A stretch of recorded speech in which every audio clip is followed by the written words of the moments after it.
Bung Sidik, generasi dulu itu berintegritas tapi tidak bermoral. Indikasinya istri banyak. Amerika kalah terus di perang Vietnam, jadi film terus. Dan di filmnya menang terus. Saya sebelum ke audiens, Boleh. tertarik ya Pak. Kami sepakat dengan kesempatan itu bahwasanya salah satu teknologi informasi semakin simetris informasi yang kita terima semuanya, kan orang pejabat, warga biasa, kita memberikan informasi yang sama, itu semakin kontrol terhadap perilaku pejabat publik yang mendorong transparansi, integritas itu semakin baik. Ini menarik menurut saya statement Pak Anies itu. Sedikit dielaborasikan nggak Pak? Gimana sebenarnya dengan menggunakan teknologi yang ada sekarang, kita tidak hanya bicara untuk mengeluh atau untuk posting yang tidak sesuatu yang tidak semestinya, tapi lebih konstruktif untuk menjaga tadi benteng orang bersama. Teknologi ini akan selalu menjadi pemecah kita atau bisa menjadikan kan begini, apa sih definisi dosa itu? Sesuatu yang kalau orang lain tahu kamu malu. Oke? Kalau mengerjakan sesuatu yang baik dan benar, takut nggak dengan kamera? Nggak. Kalau melenceng, takut. Itulah sebabnya kenapa alat ini itu sekarang menjadi social control yang dahsyat. Tapi juga bisa kebablasan. Direktur kereta api komuter Jakarta sampai mengundurkan diri gara-gara tumbler. Benar nggak teman-teman? Jadi alat ini tuh bisa bablas tuh. Tetapi secara prinsip dia, alat ini menjaga agar perilaku di wilayah publik adalah perilaku yang sejalan dengan nilai-nilai yang diyakini kebenarannya oleh publik. Satu. Terus yang kedua, alat ini menembus jarak yang semula ada. Saya bertugas sebagai gubernur, itu bisa dikirimi pesan dari warga secara langsung ke nomor saya. Pak Gubernur, ada problem 1, 2, 3, itu bisa langsung. Lalu kalau tidak tahu nomor saya, dia bisa mengungkapkan di dalam percakapan media sosial dengan menyebut nama gubernur, sehingga tersangkutkan. Dan kami di pemerintahan punya mesin penjaring. Kalau ada yang mention akan ketangkep itu, sehingga semua jadi. Artinya apa? Elit yang dulu mendominasi akses informasi kepada pengambil keputusan hari ini mengalami demokratisasi, di mana rakyat kebanyakan bisa melakukan hal yang sama dan bisa menjadi gerakan. Tahun lalu ada Garuda Biru ya. Indonesia gelap waktu itu. Indonesia gelap. Di tempat ini terang sih. Indonesia gelap. Banyak yang ide bisa muncul. Nah, cuman ada satu lagi, Bung Herman, yang saya ingin sampaikan juga di sini. Bahwa ide-ide yang sudah lapuk, yang sudah kadaluarsa, dan sudah dianggap salah, hari ini bisa hidup lagi. Jadi teman-teman, sistem pendidikan kita, kemudian status quo akademik, media mainstream seluruh dunia itu memiliki patokan-patokan dasar etik. Mana benar, mana salah, mana patut, mana tidak patut. Jadi, selama 5-6 dekade ini, kalau ada orang yang ingin menggelontorkan gagasan di mana misalnya nih, kulit putih itu lebih dominan daripada kulit berwarna, dia menyampaikan di forum akademik manapun, maka forum itu tidak akan terima. Dia menyampaikan di televisi manapun, nggak akan ada televisi memberikan tempat. Dia menyampaikan media manapun, tidak akan diberi tempat. Kenapa? Karena itu bertentangan dengan peradaban yang diyakini oleh establishment hari ini. Establishmentnya siapa? Kampus, akademia ini, dunia pendidikan, kan semua menyadari manusia diciptakan setara. Nggak ada dominasi karena warna kulit. Tetapi di era sekarang, gagasan itu bisa diungkapkan lewat alat ini. Dan bisa mendapatkan dukungan secara langsung. Ketika seseorang mengatakan kulit putih lebih baik daripada kulit hitam, dan lalu yang melakukan like itu banyak sekali. Ternyata ada pendukung saya ya. Ini yang saya maksud hari-hari ini. Satu sisi ada kesetaraan, di sisi lain ini pintu masuk pada gagasan-gagasan yang oleh perjalanan peradaban manusia sudah ditinggalkan, sekarang bisa muncul lagi. Ini tantangan utama bagi kita-kita yang memegang nilai keagamaan, nilai prinsip etik akademik. Ini menjadi tantangan tersendiri. Tapi itu fenomena yang kita hadapi sekarang. Baik, sekarang waktu untuk audiens, kami berikan waktu untuk bertanya. Assalamualaikum warahmatullahi wabarakatuh. Assalamualaikum. Ini pertanyaan pertama, nama saya Ulisa Nisa. Panggilan? Instansi dari Universitas Gadjah Mada Jakarta. Ukun ya? Ukun. Ya, ukun ya? Ukun. Oh, ukun. Oke. Terima kasih atas kesempatan yang diberikan Bapak dari Bapak Ulan dan Bapak. Jadi menilai pada apa yang sebetulnya sudah disampaikan, bahwasanya arus digital yang masif ini lambat laun akan mendegradasi moral, khususnya generasi saat ini. Lihat bagaimana kemudian kaum muda ini merespon terkait hal-hal atau perubahan pada aspek di kehidupan sehari-hari begitu. Contohnya kognitif atau empati terhadap hal-hal yang seharusnya membutuhkan perhatian begitu, dan malah fokus terhadap hal-hal yang seharusnya tidak diikuti begitu atau tidak dijadikan tren untuk umum. Nah, sebagai intelektual yang berkeadaban, bagaimana kemudian Abah Hadis ini memberi tips untuk generasi saat ini agar tidak hanya tampil secara moral, akan tetapi juga belajar secara intelektual. Terima kasih. Assalamualaikum warahmatullahi wabarakatuh. Assalamualaikum warahmatullahi wabarakatuh. Terima kasih Pak Udara, saya diberi kesempatan bertanya Pak. Nama saya Seki, saya dari LB. Saya mau bertanya Pak. Sesuai dengan yang Bapak bilang tadi, Pak Anies, orang zaman dahulu itu sangat berintegritas, sampai-sampai rakyat mempercayakan nasib mereka ke tokoh-tokoh tersebut.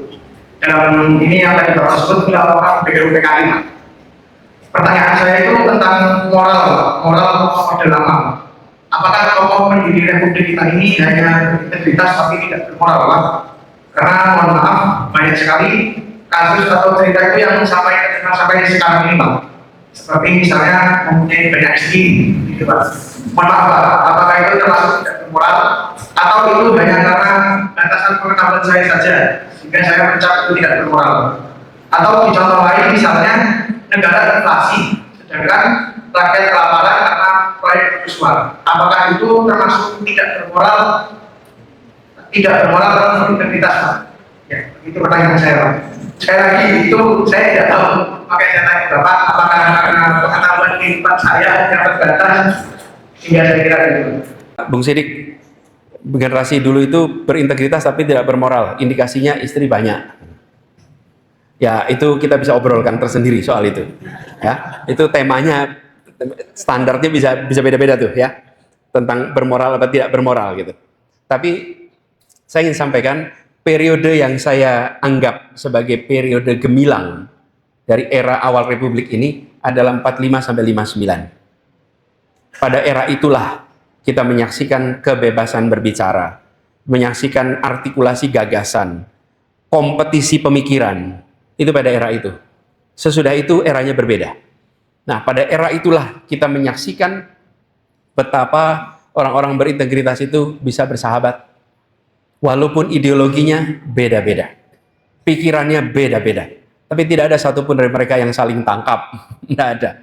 Sesudah periode itu baru situasinya beda. Jadi, Bung Sidik, kalau boleh, periode itulah disebut periode golden di dalam perjalanan Republik kita.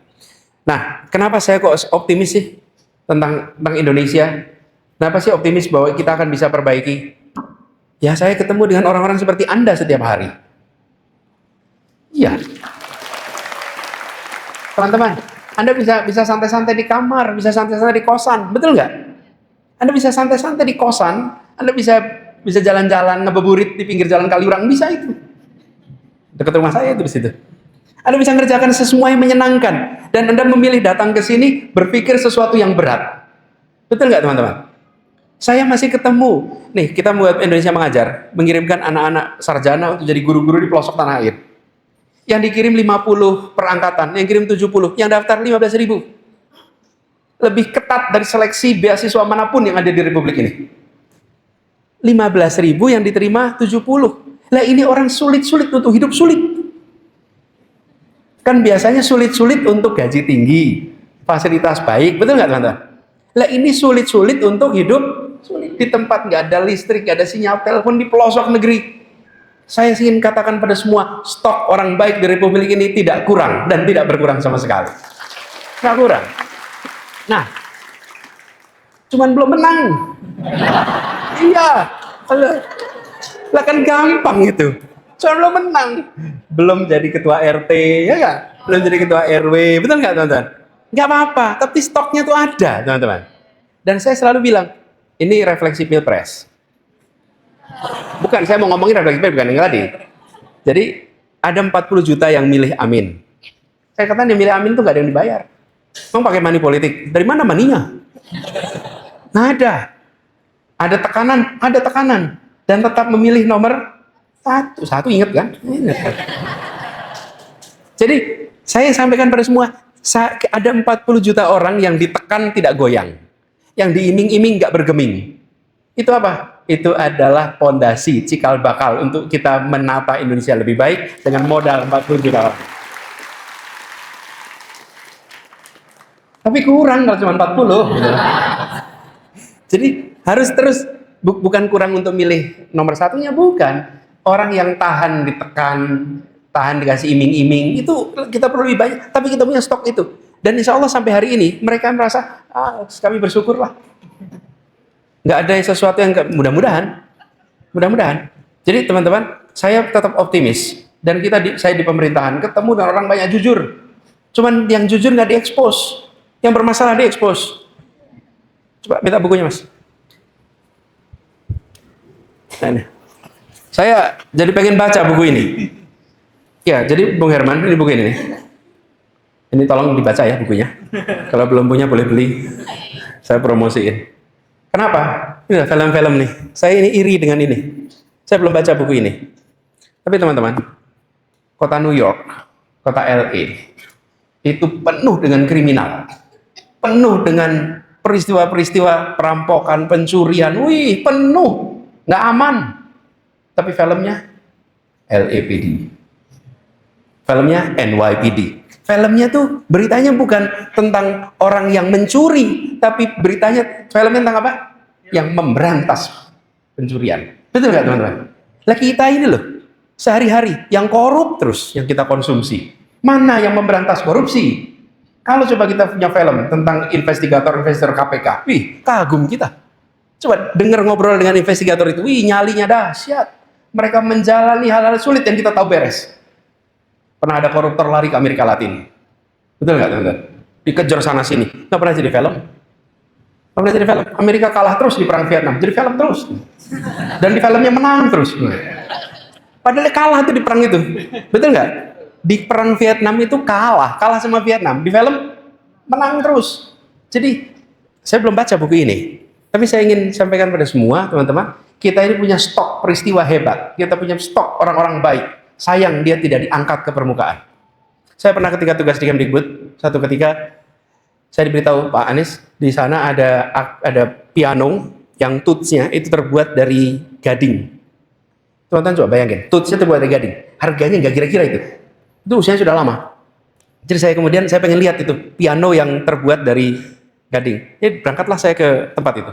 Waktu saya tempat itu, yang jaga itu cerita, Pak Menteri, ini dulu pernah waktu di servis, ada yang nawar mau dibeli. Saya lupa angkanya, berapa miliar.